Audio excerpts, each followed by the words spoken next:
Good morning, everybody. Happy Tuesday. Hope you're doing well. It is Cut Down Tuesday for the entire NFL. A lot of players going to get let go. We've already seen some of the carnage from yesterday. We should know the 53 man by 1 o'clock my time today. So 4 hours from the time of this upload, we're going to know. We're going to know what the 53 man is pretty much. And then tomorrow we hopefully get into some practice squad stuff. So later today, keep an eye out. 53-man roster video gonna drop, and then tonight we're gonna stream. We're gonna talk about it. We're gonna go over the decisions that we made. Gonna start warming up on practice squad stuff, so try to be there. It'll be an interesting stream for us to dive in and talk about the kind of team we're gonna have in 2022. So before we get to all that, I know all eyes are on that, right? All of our focus and all of our attention is on the cuts. But before we get there, before we get to that particular set of decisions, I want to talk about something with this upcoming 2022 Seahawks team. I want to talk about the defense, and I want to ask this question. What can we expect from the Seahawks defense in 2022 over the first 6 games or so? 6, maybe 7? What are we going to get from those guys early in the season? Now, here's kind of the interesting point. There was a lot made this offseason about how the Seahawks are going to do things differently on defense this year. They were going to implement more Vic Fangio 3-4 stuff. They were going to implement a hybrid defense. They were going to do more man. They were going to do more blitzing. That's why you bring in Sean Desai. That's why you promote Clint Hurt. You move on from Ken Norton. A lot of talk about how we got complacent a little bit, and now we're going to try to do things a little bit differently because the league had started to catch on. The old cover 3 stuff is great, and we're not going to throw it all out, but we are going to start implementing new things into this defense. Going to try to put players like Jamal Adams, Jordan Brooks, and Darrell Taylor in a better position to succeed. And it all sounded pretty great, but now that we're here and knowing what we know from the preseason and to a certain extent training camp, what can we expect from this defense when the games actually start mattering? Because I didn't see a lot of it yet. What I mean by that is, watching the preseason, I saw some new stuff. Now, there are many people out there who will tell you that the Seahawks defense had already been slowly transforming over the last 2 years, right? There are people out there who are going to say, oh, they were running 3-4 concepts in 2020 and 2021. And there is definitely some truth to that. They were starting to implement new ideas like the bear front. I remember in 2020 in particular, you had KJ Wright playing up on the line like he was pretty much a defensive lineman. So that was something that was kind of new, and that was something that actually worked for the team really well, especially in 2020. But this year, we were kind of told it's going to be even more. It's going to be even more extreme. We're going to see more of that stuff. It's going to be a full-on hybrid defense, more blitzing. There's going to be some man, da-da-da-da-da. I think you guys know the bill of goods that we were sold by guys like Desai, Hurt, and even Pete Carroll. But I didn't see a whole heck of a lot of that in the preseason, and I don't have a problem with that. But here's the thing. The only time I saw this team do something on defense that looked like, whoa, what is that? That looks different right there. What am I looking at? Was in that Cowboys game. I saw it on a couple plays where you can clearly see the 3 down linemen, 2 outside linebackers standing up, and then the 2 inside linebackers. So it clearly looks like a 3-4 defense. And I was like, okay, that's something you don't see every day. That's something we haven't seen a lot of from this defense recently. Okay, that's exciting. That's interesting.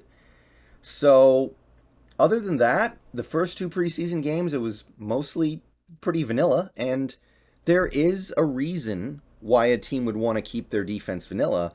But on top of that, let's keep in mind here. A lot of the key players on this defense did not play in the preseason or barely played. Jamal Adams didn't play. Quandre Diggs didn't play. Darrell Taylor played a decent amount in the first 2 games. Not a ton, but a little bit. Okay. Jordan Brooks didn't play. So, given the fact that those guys weren't even able to be on the field, maybe our 3 best players on defense, Adams, Diggs, Brooks, maybe our 3 best players on defense, and we're supposedly trying to implement this new defense, or at least new concepts to the defense that we already had. How good is it going to be coming out of the gate? Especially when you look at the recent history of this defense over the last 2 seasons. 2020. Theoretically, the first year when the Seahawks defense started to implement these minor changes, these minor little tweaks that moved them closer to the defense that they're going to try to be now, we have been told. The defense starts the year historically bad. This was maybe the worst defense in the league and maybe one of the worst defenses of all time at first. 500 yards against Atlanta, something 400 plus against New England. Offense that, by the way, ended up being pretty bad for most of the year. 31 points to the Cowboys. Played okay against the Dolphins, but still 23 points. Vikings ran the ball up and down the field on us, 26 points. 37 points. Cardinals went up and down the field on our defense pretty much when they needed to. 27 against Frisco. It was okay. And then the ultimate humiliation, Week 9. So actually halfway through the season now, 44 points against the Bills. And at that point, Seahawks defense was legitimately in the running for one of the worst of all time. In a COVID year where a lot of defenses were not playing well, that defense stood out as playing especially not well. And this wasn't with some massive transformation to the defense. Carroll was still there from last year. Norton was still there from last year. They did bring in, of course, a couple new pieces, and they lost a couple, like they lost Clowney. They bring in Jamal Adams. Things change, as they do pretty much every offseason in the NFL. But it was bad. It was one of the worst defenses that you can find in the history of the NFL. They were kind of being held up by turnovers. They were forcing turnovers at a good rate. If it wasn't for that, they would have been giving up 50 a game. And then something kind of clicked in, and the defense became good. From that point on, I don't think they played a bad game the whole rest of the year. 23 to the Rams, and that was a game where the offense was terrible, so some of those points are on the offense. 21 to the Cardinals, 17 to the Eagles, and I think 8 of those points were a Hail Mary garbage time score. Played great against the Giants, the Jets. They basically won the game against Washington, and then they held the Rams out of the end zone for 60 minutes. Great game. 23 points against the 49ers, which is okay, and they played all right in the playoff game too. And by the end of the season, they were actually above average in points allowed. They were, I think, 15th. 15th. After starting that badly, they were 15th. And over the second half of the year, I believe they were a top 5 defense. So it got better. It got good. By some metrics, it even got great, but it took time. It took time for the defense to get right. And unfortunately, this season, which I honestly think was headed towards great things, didn't go anywhere because the offense fell asleep in the second half of the year and it didn't wake up. So we can see where this defense started out terribly. And they did add Dunlap. That was a big deal. They did get Jamal back from an early injury, and those 2 things were significant. But for this defense to go from bottom 5 in the league, probably bottom 3, maybe bottom 1, to borderline top 5, it can't just be Dunlap and Adams. That can't be the only thing. So as time went on, they got better, but that early season stretch was rough. And then last year, not as extreme, not as bad, But still, um, the start was okay. I mean, the Colts game, they were good. Defense was good against the Colts in the opener. And then the next four games, they allowed 450 yards of offense in four straight games, which I believe had never been done in NFL history. Now, don't get me wrong.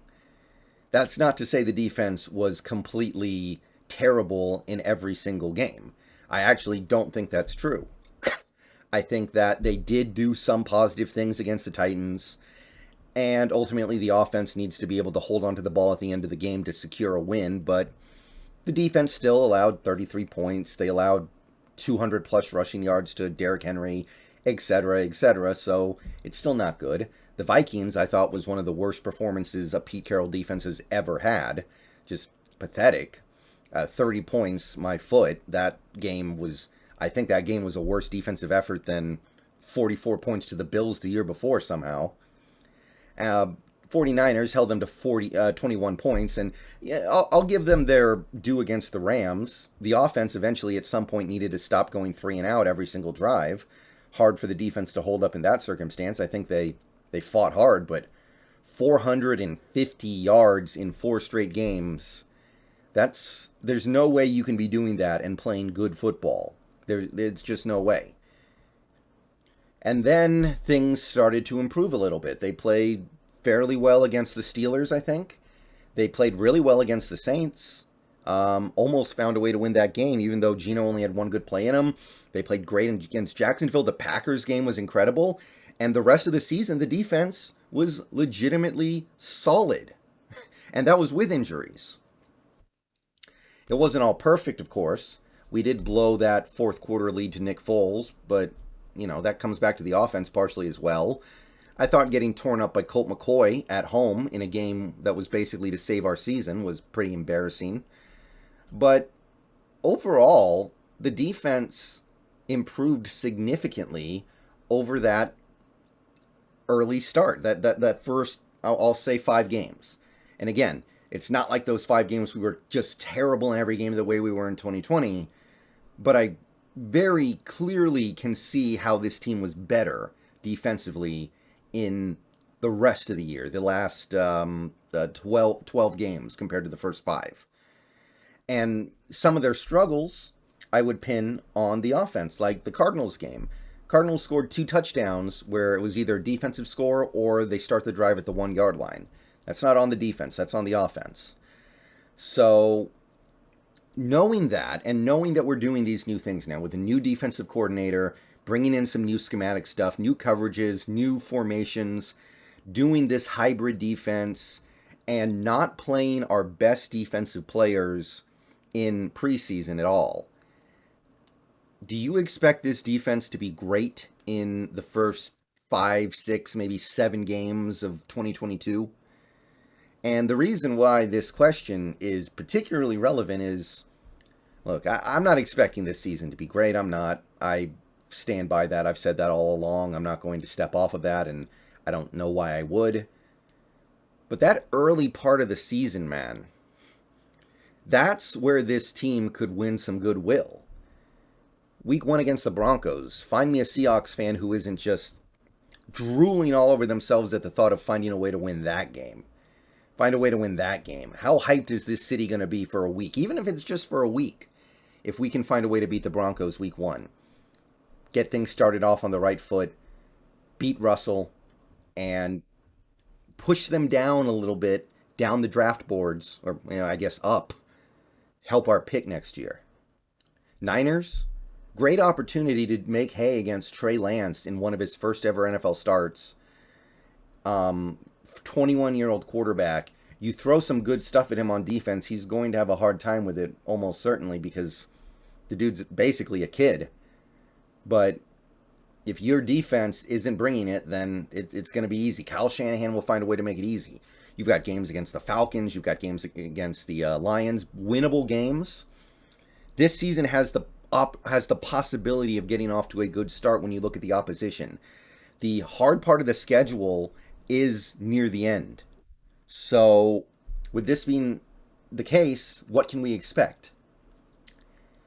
It would be kind of too bad, and again, expectations this year are kind of low. It would kind of be a shame if the team lost a bunch of games early because their defense just wasn't ready to go. And then by the time the defense got ready to go later in the season, like that last month and a half, the opposition was just too good because I think you've got games against the Rams near the end. You've got a game against the Niners after Trey Lance has built a bunch of experience. You've got, frankly, a lot of games in that last section of the season where I'm just looking at it and going, this is going to be tough. This is going to be really hard for us to overcome. So, what do you guys see? What do you guys see with this defense early? Because long term, I like this defense a lot. I think these players are good. I think that the way we're using these players is better than it was before. I like our young players that are going to develop over the course of this season and hopefully be ready to go at full throttle by 2023. But do you see another slow start to 2022 for this defense where genuinely we are setting records for incompetency in some categories with the way we're playing? Do you see another year like that, knowing that we're changing the scheme somewhat, knowing that we have new defensive coaches, and knowing that our key guys, our best defensive players, did not play in the preseason? Do you think this year's going to be any different? Are we going to be able to come up with some sort of a game plan, something, just something to at least give the Broncos a fight, to at least give the Niners a fight, to give us a chance to beat some of the lesser teams at the start of our schedule, like the Falcons and Lions? Well, I'll be interested to see what you guys have to say, but recent history says it's going to be tough. So I'll see you guys later. Peace out. Go Hawks. And that's what I'm trying to figure out as I move towards my final season predictions. So give me yours.